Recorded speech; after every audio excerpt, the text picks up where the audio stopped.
I waited 25 years to get my revenge, and it was more than worth it. My mom was diagnosed with stage 4 ovarian cancer when I was in college. I don't know what my dad was thinking, I really don't. But as soon as mom was diagnosed, he started an affair with his coworker Jen. She was 2 years older than me, and she started integrating herself into my and mom's life. She'd go shopping for us, keep the house in order, help me with homework, and even sit with mom when mom was going through chemo, and dad and I weren't there. And I had no clue at all. I just thought it was Jen being kind to a family going through hard times.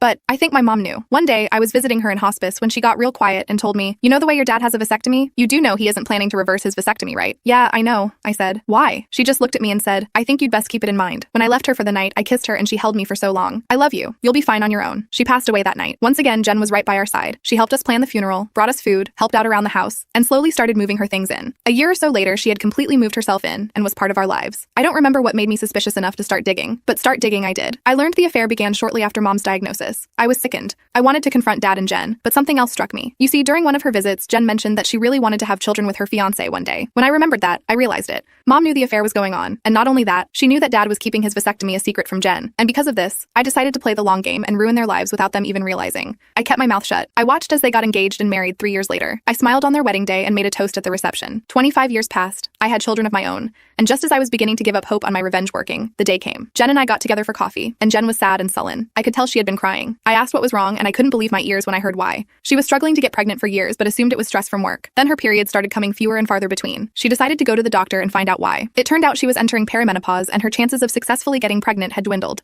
The doctor told her, in essence, her childbearing years were over.